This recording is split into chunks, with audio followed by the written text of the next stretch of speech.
गरुडगमन तव चरणकमलमिह मनसि लसतु मम नित्यम् गरुडगमन तव चरणकमलमि வெல்கம் டு போஜனாலயா தமிழ். இன்னைக்கு நம்ம போஜனாலயால பார்க்க போற ரெசிபி வெஜிடபிள் கட்லட். இதுவும் ஒரு no onion no garlic recipe தான். ரொம்பவே சிம்பிளா இருக்கிற ஒரு 2-3 வெஜிடபிள் வச்சு ஈஸியா பண்ணிடலாம், டக்குன்னு பண்ணிடலாம். ஸோ இது இப்போ எப்படி பண்ணுறதுன்னு பார்க்கலாம். இந்த வீடியோக்குள்ளே போகிறதுக்கு முன்னாடி நம்மளோட போஜனாலயா தமிழ் சேனலை மறக்காமல் சப்ஸ்கிரைப் பண்ணிக்கோங்க. இப்போது பொட்டேட்டோ கட்லட் பண்ணுறதுக்கு என்னென்ன இன்க்ரீடியன்ட்ஸ் வேணும்னு பார்க்கலாம். உருளைக்கிழங்கு, ஒரு 4 உருளைக்கிழங்கு நல்லா வேக வச்சு தோல் உரித்து வச்சுருக்கேன் நான். இதை ஃபஸ்ட்டு கையால் நல்லா மசிச்சு விட்டுக்க போகிறோம். இது ஃபுல்லாக நல்லா மசிச்சுன்றலாம். அதுக்கப்புறம் இதில் ஒன்று ஒன்றா என்ன ஆட் பண்ணுறதுன்னு காமிக்கிறேன்.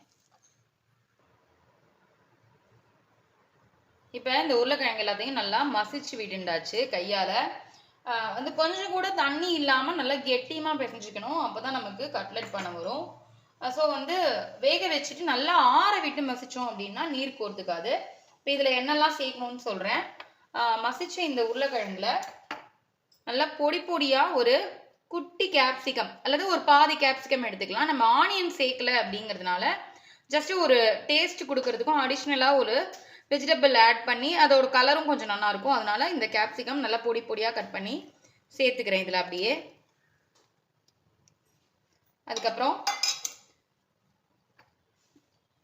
வெறும் தனியா நம்ம வறுத்து பொடி பண்ணி வச்சுருப்போம் இல்லையா, அது ஒரு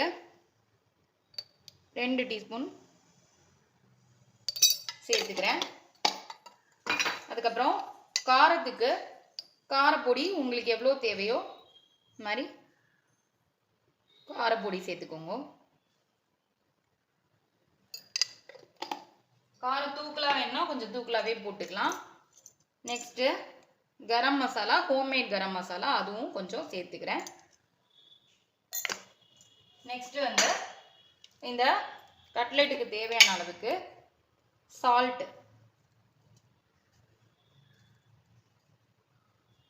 எவ்வளோ வேணுமோ பார்த்துட்டு போட்டுக்கணும். நெக்ஸ்ட்டு இதெல்லாம் சேர்த்துட்டாச்சு. இதில் பொடியாக கட் பண்ணின கொத்தமல்லி கொஞ்சமாக சேர்த்துக்கிறேன். ஸோ வந்து நல்ல ஒரு வாசனை டேஸ்ட்டு எல்லாமே கொடுக்கறதுக்கு. நம்ம இதில் வேறு ஏதாவது வெஜிடபிள்ஸ் வேணும்னா கூட சேர்த்துக்கலாம். அதாவது பட்டாணி, கேரட், பீட்ரூட், அது மாதிரி எது வேணாலும் சேர்த்துக்கலாம். அது மாதிரி போடுறதா இருந்தால் நம்ம நல்லா வேக வச்சு மசிச்சுட்டு அதுக்கப்புறமா சேர்க்கணும். நான் இப்போ இது குடமிளகா மட்டும்தாங்கிறதுனால அப்படியே வந்து பச்சையாக பொடியாக நறுக்கிட்டு சேர்த்துருக்கேன். ஸோ வந்து இப்போ நம்ம வேறு எதுவுமே வதக்கலை.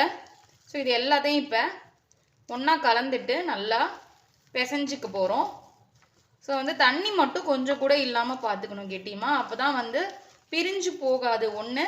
இன்னொன்று வந்து இது நல்லா வந்து கிறிஸ்பியாக இதுவாக வரும். இல்லைனா வந்து எண்ணெயை குடிக்கும், ரொம்பவே எண்ணெயை குடிக்கும். ஸோ அதனால் அது மட்டும் கொஞ்சம் நம்ம கவனமாக பார்த்துக்கணும். இது எல்லாத்தையும் இப்போ ஃபஸ்ட்டு நல்லா பிசைஞ்சிக்கலாம்.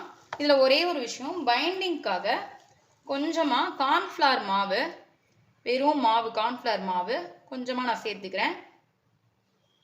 இது வந்து நம்ம மேலாப்பில் கோட் பண்ணி எடுக்கிறதுக்கும் இந்த கார்ன்ஃப்ளவர் மாவு தான் யூஸ் பண்ண போகிறோம். ஜஸ்ட்டு பைண்டிங்காகவும் கெட்டிப்படுறதுக்காகவும் இதையும் நல்லா இப்போது இது எல்லாத்தையும் போட்டு பிசைஞ்சு எடுத்துட்டுலாம். இப்போது இது எல்லாத்தையும் நல்லா கலந்து எடுத்துட்டாச்சு சூப்பராக பிசைஞ்சு. நெக்ஸ்ட்டு என்ன பண்ண போகிறோம்னா, இதோட பைண்டிங்காக கார்ன்ஃப்ளவர் மாவு அதில் தண்ணி ஊற்றி ஜஸ்ட்டு கலந்துக்க போகிறோம். ஏன்னா நம்ம அதை மேலாப்பில் கோட் பண்ணி எடுக்கிறதுக்காக ஒரு 2-3 ஸ்பூன் வந்து கார்ன்ஃப்ளவர் தண்ணியில் கலந்து விட்டுருக்கேன். இதையும் நல்லா கலந்துக்கலாம்.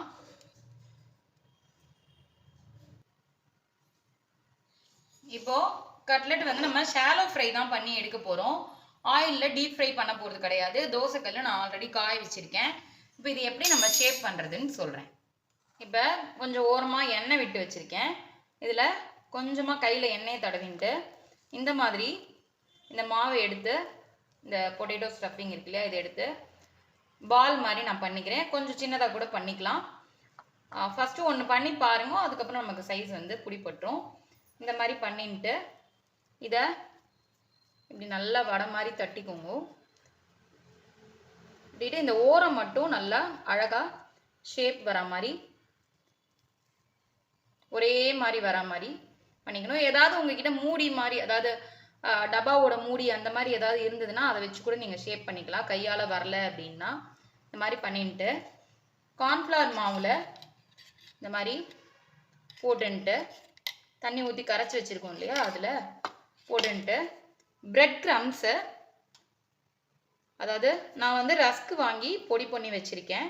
பிரெட் க்ரம்ஸே கடையில் கிடைக்கிறது, வேணால் நீங்கள் அதுலேயும் போட்டு இந்த மாதிரி டிப் பண்ணிக்கலாம் நல்லா கிறிஸ்பியாக வரதுக்காக. இதே மாதிரி எல்லாத்தையும் பண்ணிக்க போகிறோம். ஸோ இந்த மாதிரி ஃபஸ்ட்டு கையில் கொஞ்சம் எண்ணெய் தொட்டுக்கோங்க, குட்டியாக பால் மாதிரி உருட்டிக்கோங்க.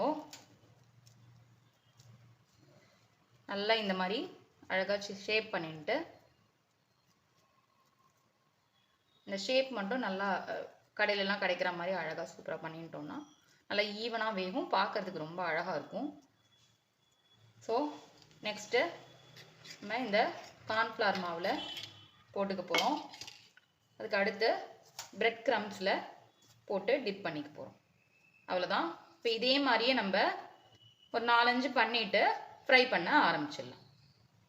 இப்போ கல் காஞ்சிருது, நம்ம இது எல்லாத்தையும் ஷேப் பண்ணிட்டாச்சு. ஷாலோ ஃப்ரை தான் நம்ம பண்ண போகிறோம். ஸோ அதனால் ஓரளவுக்கு மீடியமாக ஆயில் தடவிக்கோங்க. ரொம்ப நம்ம டீப் ஃப்ரை பண்ணோம் அப்படின்னா எண்ணெய் கொஞ்சம் ஜாஸ்தியாகவே இருக்கும். ஸோ கொஞ்சம் ஆயிலை கம்மி பண்ணிக்கிறதுக்காக தான் நம்ம இந்த மாதிரி பண்ணுறோம். ஸோ ஷாலோ ஃப்ரைங் பொழுது ஓரளவுக்கு ஆயில் இருந்தால் போதும், இது எண்ணெயை ரொம்ப குடிக்கவும் செய்யாது. ஸோ இந்த மாதிரி ஆயில் போட்டுக்கோங்க. இப்போது இதை ஒன்று ஒன்றா நம்ம வச்சு மெதுவாக சிம்மில் வச்சு மீடியம் ஃப்ளேமில் வச்சு பண்ண போகிறோம். மீடியம் ஃப்ளேமில் வச்சுட்டோன்னா தான் உள்ளே வேகும். ஒரு 5 நிமிஷம் ஆகும். இது நல்லா பொறுமையாக வேக விட்டு எடுக்க போகிறோம். வேகட்டும், நான் உங்களுக்கு காமிக்கிறேன்.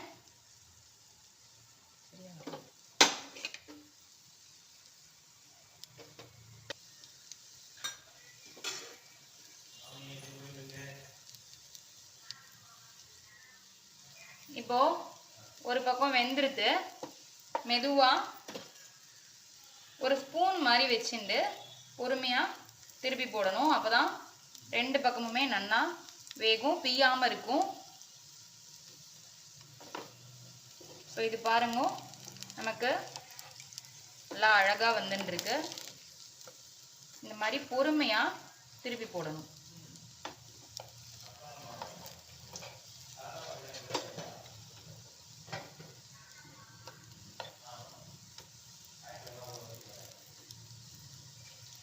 ஸோ வந்து நல்லா இதுவும் வேகட்டும், நான் உங்களுக்கு எடுத்து காமிக்கிறேன். நல்லா பொறுமையாக இந்த மாதிரி திருப்பி போட்டு கோல்டன் ப்ரௌன் ஆற அளவுக்கு 2 பக்கமும் வேக விடுங்க. அதில் நம்ம விட்ட எண்ணெயே போரும். இந்த பிரெட் க்ரம்ஸோட கலர் தான் வந்து கருப்பாக தெரியறது, அதனால பயப்பட வேண்டாம். நல்லா பொறுமையாக வேக விட்டுட்டு 2 பக்கமும் திருப்பி திருப்பி போட்டோம் அப்படின்னா நல்லாவே கட்லெட் சூப்பராக ரெடி ஆகிடும்.